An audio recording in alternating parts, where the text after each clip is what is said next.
Day shift on BBC Radio. And now, exactly 10:30.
You late? What? You late? Only by what, 3 minutes? 12:30, you said. You're the one who's a stickler for punctuality. All right, so I'm late. Yes, Father. I'll have a pint, please. No, I'll have a lager, please. Right. You're all right, are you? No, I'll have another pint. Oh, pint, please. And a beef sandwich, roast beef sandwich with lots of chutney and a pickled onion. You'll be going home for lunch, will you? Yeah, but not yet a while. I'll have a pasty, Gloria, please. And a cheese sandwich, a Scotch egg and a packet of crisps. Is that all? Only sausages. Just cooked. 2 with mustard. Right. My round, is it? It would have been a different story if you'd have been in here earlier. No, it wouldn't. It'd been the same story only 3 minutes earlier. Why are you late? Will you stop going on about me being late? I've been at work, haven't I? Some of us have to go out at work, you know, for a living. This is my lunch hour. So it's 10 minutes for lunch and 50 minutes for indigestion. You should lay off the pickled onions. I'll have yours. I can see me getting an ulcer, you know, the way I'm going. I've been on the Craigley estate all morning. I've got to go back to the office now, make some phone calls, load up the car with theodolites, pick up John Armstrong, drive 30 miles up the A1, survey a new site. I won't be home till 8 o'clock. Then I've got to take Thelma out to dinner. You'll give yourself an ulcer the way you're going. 30 miles up the A1 and it's bitter out. I noticed that coming over here from the billiard hall. That wind goes right through you. Oh, poor you. I'm out all day, you know, out on some freezing barren site. Well, never mind. Get that down, you Nanook of the North. And pay for it. No. My round. Never let it be said. It's my fiver. Well, I'm only borrowing it so I can get me round. How much is that, Gloria? That'll be 82p, Pet. Right. That's 82p I owe you. Oh, well, cheers. Right, these sausages look good, though, but... It's very bad for you know, rushed meals standing up. I'm in no rush. Of course you're in no rush. You've got nothing to rush for. You've got nothing to do till the first racing results come in. Right. 4.18. Oh, I'll take Terry, that, love. Bob? My change? Well, I know. We might as well make it a round figure. I owe you a £5. What about the £2 you borrowed off me last Tuesday? Oh, I see. It's like that, is it? I see. Like what? Last Tuesday you borrowed £2 off me. It's not unreasonable to ask you to pay me back. Have I ever not paid you back? Have I ever not paid you back? You never pay me back. If you do, you give me £3 and borrow 4. You've got a permanent overdraft with me. All right. That's £2 I owe you. 7. 7? What about the £5 you've just had off me? Well, good God, man, I've only just borrowed off you. You don't want it back already, do you? I only mentioned it. Here. There. Where did you get that? It's mine. I won it this morning at the billiard hall. I beat Tommy Pratt in 3 straight frames. Well, then why did you want to borrow £5 off me? You try buying a new pair of shoes these days under a £5. However. Well, sorry, I'm just a bit short, that's all. You've still got that £5? Well, not now, I haven't. Not after that round. Well, I'll pay for the round. What was the round, 80? £1, near as damn it. All right, here. We'll take it off what I owe you, that £2 from Tuesday. That's £1 I owe you. Is it? Right. You're going to buy some new shoes, were you? Well, I was. Not now, obviously. What do you want new shoes for? I just need something decent to wear, man, something respectable. Something to go for job interviews in and such like. Something to keep the wet out. Here. No, I couldn't, not if you're short. I'm not that short. I can't see without soles to your feet. Go on. All right then, mate, cheers. Just till Friday, that's a £5 I owe you. 6. Oh, yes, right, 6. Just till Friday. Do you fancy a short? No, I better not. Not with that drive. Quite right, you can't be too careful. You'll be going back to the billiard hall, I suppose. Oh, just till 4, then I'm going to pictures. Look at you. What's on? I don't know, I just fancy the usherette. Anyway, I like going to pictures in the afternoon. There's never anybody there except a few pensioners, and they're always asleep. And it's nice and warm and comfortable, and you come out just in time for the racing results. What a life. You know, I never stop these days. I never stop. I was up till 1 last night, studying. Studying what? Night school. I got exams end of the month. Well, that's your own rotten fault if you still want to go to school at your age. Some of us need qualifications. To pay for mortgages, to buy cars, to give Thelma a future. To support shoeless ex-servicemen. You give yourself an ulcer the way you're going. Perhaps I shouldn't drink lager. It's not the lager, mate, it's the worry. I've seen it all before. Ulcers at 30, coronary at 40. The only future Thelma's got to look forward to is when your life insurance coughs up. And what kind of future what are you going to leave your wife, eh? A few old IOUs, torn betting slips and stubs from the Odeon? Well, I'll tell you one thing, mate, I shall outlive you because I have dropped out of the rat race. You what? You what? You were never in it, you? You've been on the dole since you came out of the army. No attempt to look for a job. Well, I'm happy enough. There's nothing wrong with my existence. I bet you'd rather be going to the pictures this afternoon than going 30 miles up the A1 to some barren, freezing moor to stick up your theodolite. Look, Terry, I haven't said this for a while. Said what? What I'm about to say. Which you haven't said for a while. Yes, right. Well, go on, then. Well, I've forgotten what I was going to say now, haven't I? Where was I? I don't know. It's a while back now. Oh, yeah. Well, speaking as a friend, as someone whose opinion I hope you respect, I think it's time you got your thinking cap on, my lad. I think it's time you found a job, or at least you made some attempt to look for one. I offered you a job, all right. You're too proud, I can understand that, but there are other jobs, Terry. Ever since you came out the army... The army took a lot out of me, Bob, as well you know. 5 years I did. Surely the state owes a man something after 5 years.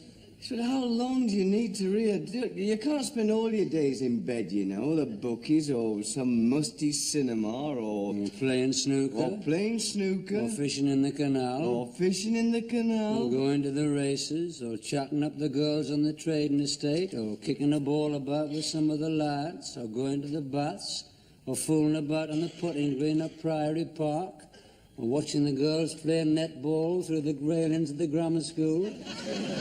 What's the matter? What a pathetic bloody existence. I've got to go. I've got to go. You'll kill yourself. You will. You'll kill yourself. I know I will, the rate I'm going. On the other hand, Bob, death is nature's way of telling you to slow down.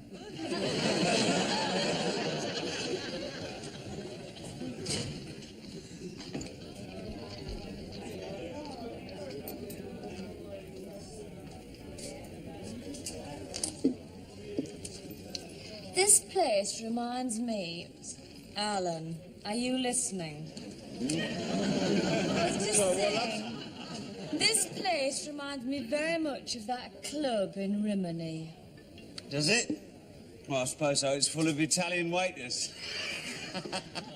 I didn't like Rimini very much. Very touristy. Oh, you were there at Easter, weren't you? No, August. And Easter we were in Albufeira. Oh, we were thinking of going there for the summer. Oh, it's very lovely. Mind you, we were there earlier in the year. I'm told in the summer it does get very touristy. Either there or Morocco. I believe the desert's very wonderful. That used to be. But all them charter trips go there now. And of course, you've got your Arab. Well, of course, we're very limited with Bob's hay fever, aren't we, darling? Bob. What?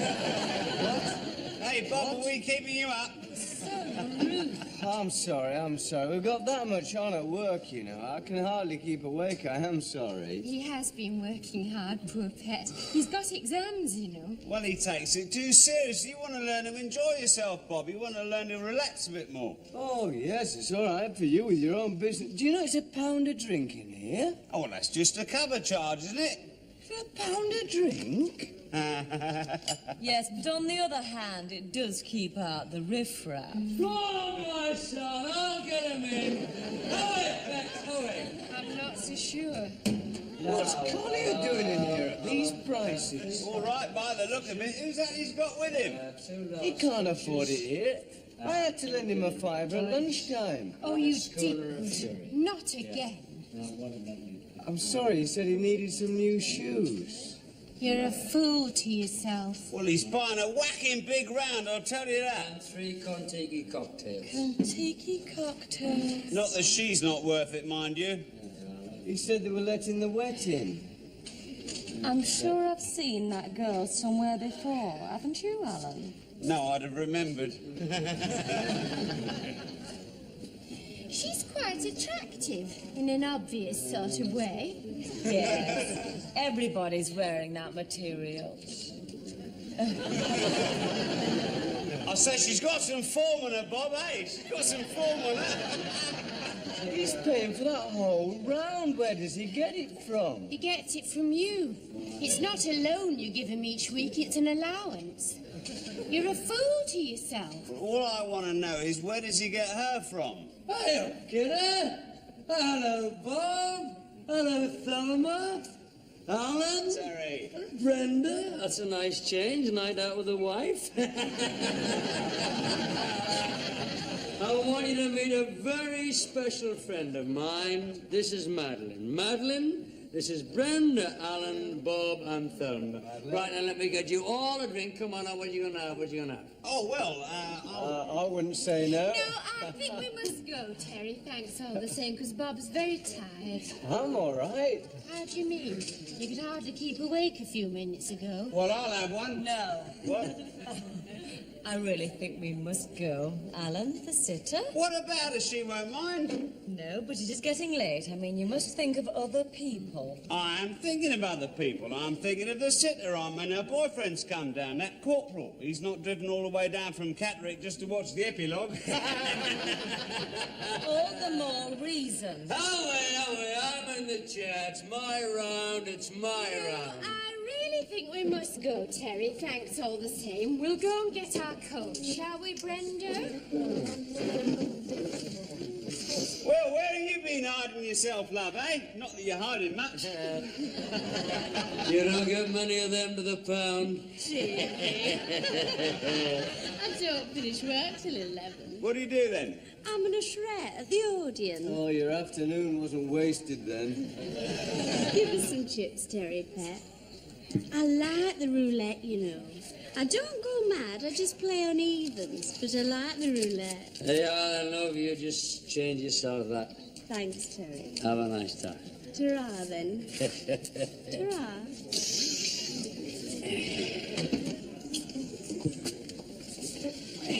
Nice one, Terry. Not bad, eh? Not bad. Did you really pull her in the pictures? No, during the interval. Well, it beats a drink on a stick. Oh, well, then what you gonna have to drink, eh? No, you're all right. I think I'll just go and watch the roulette for a little bit. Cheers. She has that effect on people. Didn't you feel your adrenaline rising when you clocked that?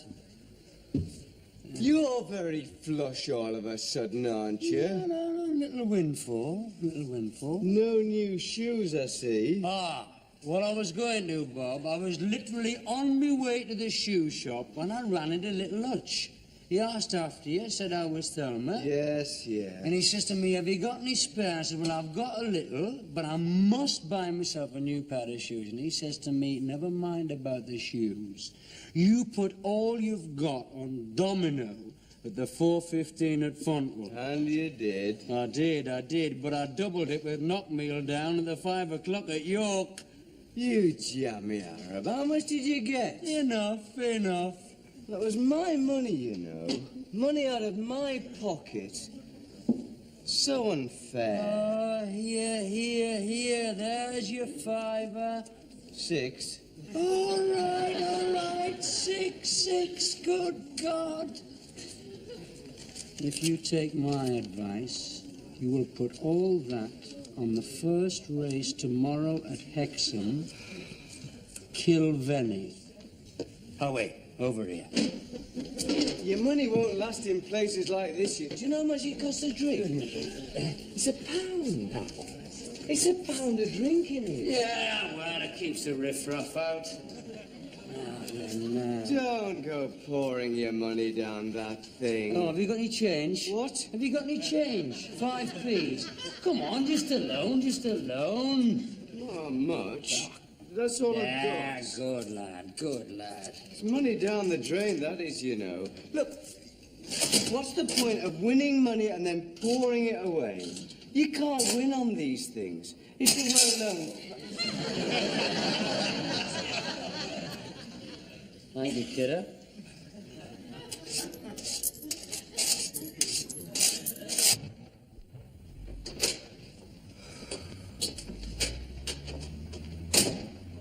You all right, Bob? You all right? Yes, I'm all right. You look tired. Have you not been sleeping? Not very well, no. No, it's not that. Is it worth it? That's what I've got to keep asking myself, Wendy. Is it worth it? Is what worth it? When you get married, you know, there's so many things you have to do. I don't mean extra responsibilities. I mean the sheer volume of things you have to do. I have to study. I have to go out to work. I have to get a new house together. I have to fill in forms and dig borders and buy insurance and plant daffodils. I've got to paint the garage and service the car and lay linoleum. Claim rebates on the rates. I have to pass exams. Worry about whether I can afford to take Thelma to Morocco in August. And I think I've got a cold coming on. Gordon has a lot to do as well. Who? My boyfriend, Gordon. Gordon? You met him at the firm's Christmas party. Oh, him. The bad-tempered one. He was just a bit suspicious. Look, if I want a quiet talk with my secretary in the stationery cupboard, that's my business. I couldn't give dictation with all that noise going on. No, Bob. What's Christmas? Gordon's trying to get the car ready. It's an old one, you see, but he's very good mechanically. If he does, we're going to go to Holland and Belgium. Gordon says Holland and Belgium's very flat, so there'll be no risk of gradients. It's not very good on gradients. Yes, well, Last year we went to Scotland, but he had a motorbike then, so it didn't mind the gradients. But when he had a scooter, we could go anywhere. The Peak District, the Lake District. You've had a pretty up-and-down affair with that Gordon, haven't you? And now it's all going to level out, just like life, just like life. Don't play it safe, Wendy. Get the motorbike back and go to the Alps. Oh, we couldn't afford the petrol for the Alps. We'll not afford a holiday this year. You never know. That horse might come up. I doubt it. I doubt it. I gave the money to the tea boy. It'll be running now, won't it? If it started. All right, Wendy, come on, tick-tock, time is money. I'd just like to say one thing, Bob. What? Well, I know it's none of my business, but if you are short of money, gambling's not the answer. Oh, I'm sorry. Hello, Terry. Well, I was just passing, kid. Yeah, that'll be all, Pet. Thank you. Oh, it's Pet now, is it? You can't be too formal. Especially since the firm's Christmas party. Who told you that? Oh, keep your vest on. Keep your vest on. Your secret's safe with me. Oh, do you want them biscuits? Yeah, go on. I couldn't eat a thing. I'm sorry I couldn't make that pub at lunchtime, mate, but I've just got so much on. You look tired. Knackered. Never mind, kid. It'll all be worth it one day. One day? One day? Why does everybody go on about a mythical one day? As if some stage in the distant future your whole life comes together and adds up. Makes sense. You've got the right idea. Live now. Enjoy yourself. How did you get hold of that Madeline? I didn't.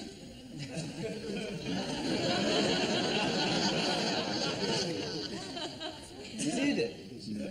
I met her from work. I took her to this Chinese restaurant where she went through the card. I don't know how she keeps her form, all them noodles she took away.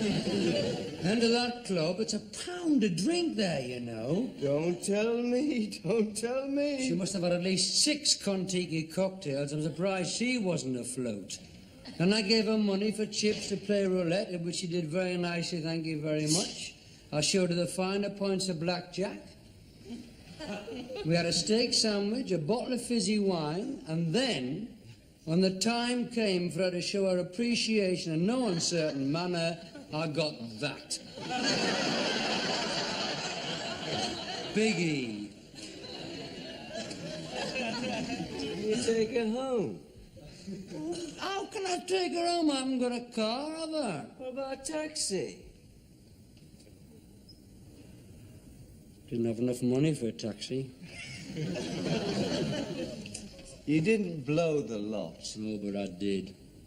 How? Mostly on the finer points of blackjack. Why didn't she offer to pay for a taxi? Well, she got a lift from this Italian wine waiter called Dante. Well, he took me and all. Well, it's not very dignified, you know, Bob. When you go out with a girl and you get taken home penniless in the back of some high-ties van. You blew the lot. I know, I'm a fool to myself. But one good thing did come out of it. It's made me see sense. It's made me realize that I've got to get me thinking cap on, and well, that's why I'm here. How do you mean? Well, you said something about a job. Yes, right. Sure. It's not here, mind. It's on a new estate up near Durham. You'd have to go up there and see the foreman. No, I don't mind. I'll go now. Just give us the address. Are you sure? Absolutely positive. Well, I'm delighted. I'm very glad, kiddo. Not just for yourself, but because, well, for me too. I was beginning to have doubts. Well, if I can help somebody as I pass along. Yes. You've got to believe in one day. You can't just spend all your time frivolously with usherettes and reckless spending and pointless gambling. True. True. It won, Bob. Kilvenny, it won. What? You've won £6.42p. Yes, well, thank you very much, Miss Shearer. Perhaps next time you'd knock before barging in here. Oh yes, Bob. Mr. Ferris. You jammy Arab, you were on it. Well, weren't you? What with? And it was the one Friday my mum didn't leave any money in the milk bottle for the milkman and all. Well, there's the address. You got to see Joe Pearson. He's the gaffer.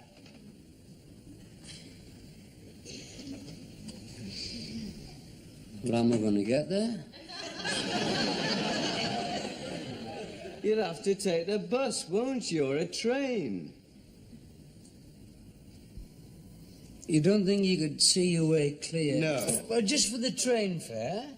I'd pay you back out of my wages. I mean, I'd be working out of my wages. Well... What's my tip? All right, take the pound, then. I may as well take the five and make it a round figure. Well, what am I left with? Well, more than you started with. And if I was you, I would put that on Sesame in the 4:30 this afternoon. You're doing it again. Only if I was you, I said, only if I was you, not if I was me. I've seen the error of my ways, remember? Well, I hope so. Shall I come round tonight? We can have a swift off to celebrate my new career. No, I can't tonight. I've got evening classes, haven't I? Hey, should I put down for them? What? Evening classes, the ones you go to. I could come with you. But I'm in the middle of a course. You have to decide on a course. You have to take a course. Yeah? Of course you do. Well, look, I'll tell you what. You get me the enrolment form, the what is it, the syllabus, and I'll pick one. Pick one. Pick one. Yeah. Accountancy, carpentry. I'll tell you what. Put me down for elementary Italian. Elementary Italian? Yeah, then I can tell that wine waiter what he can do with his coat.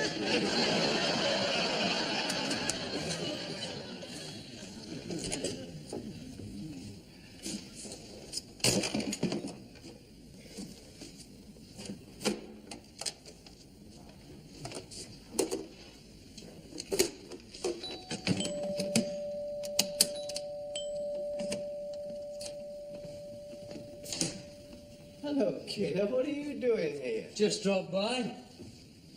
Well, I'm just on my way to evening classes. You're looking very smart. Present. Who for? For you.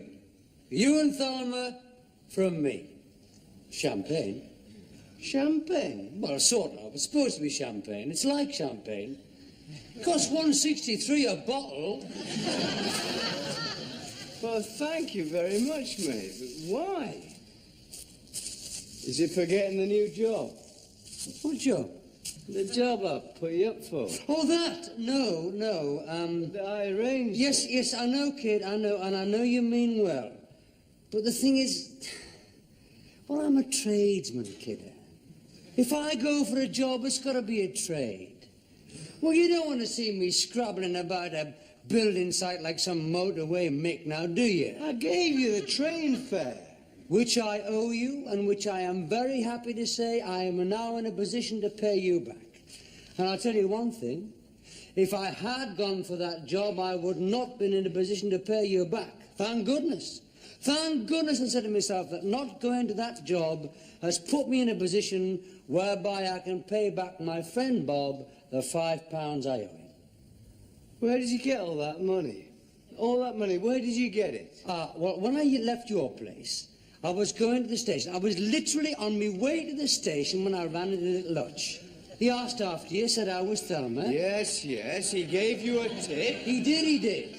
Well, I couldn't ignore it, kid, not after the one yesterday. Well, it can't have been Sesame, the one you gave me. What do you mean? Because the four-legged idiot was left at the gate, wasn't it, with my rotten £1.42p on its rotten nose. Oh, well, there you go, kidder. It's one of life's bitter ironies. Still, you are £5 up on a day. You put my money on a horse. The money I gave you for a train, the money was supposed to start you off on a new life. But it did, kid, it did. It started me off on a treble. I want a bundle, man. And that's why I want to take you out to dinner. You and Thelma, any way you like. We want you to come with us. We? Me and Linda, she's outside in her car. Who's Linda? She's the girl that works in the betting shop. She's a nice girl, a really nice lass. As a matter of fact, I've been seeing quite a lot of her recently. Well, of course you have. You spend your whole rotten life in that betting shop. Come on, kidder. Come on, get Thelma. Thelma is out, isn't she? And I've got night school. Oh, you can skip it for once. It's not a question of just once. I've got exams, haven't I? I've got exams. You'll have a breakdown, you will. Your health will go first, then your marriage. There is nothing wrong with my marriage. Well, Thelma's out on her own tonight without you. You said so yourself. You can't expect Thelma to stop in when I'm out studying, can you? She's only gone to badminton. Ha! Badminton? Things can happen there same as anywhere else. Don't let that drippy lot fool you just because they wear white shorts and drink lemon barley. What do you mean, things? Bob, when a wife starts taking second place to her husband's career, she begins to look for outlets. You play mixed doubles at the badminton club, don't you? Yes. With Hugh and Janie? Yes. So who's taking your place tonight? Only Hugh's brother. Only Hugh's brother? Good God, anything could happen. Not at the Beverley Badminton Club. The committee would never allow it. Oh, Bob, I can see it all. By the time you've qualified, it'll be too late. By then, she'll be off sharing someone else's shuttlecock. Would you just go? Would you just take Linda, or whoever she is, and go and blow your winnings, and don't come to me in the morning when it's all gone, and you can't even steal your mother's milk money? I'll wash my hands of you. I give up. Go on. I've had it now. I've tried to give your life some kind of meaning, some kind of direction, but all you want to do is go to pubs or pictures or restaurants, yes. Or nightclubs. Or nights out with the lads. Playing late-night snooker or all-night poker. Or going to discotheques. Dimly lit discotheques where you can sit thigh to some sexy girl like Linda or Madeline. Or any girl or somebody of them spare up here, if you've got a bit of money and prepared to put it about a bit of a night? What a lovely bloody life you lead.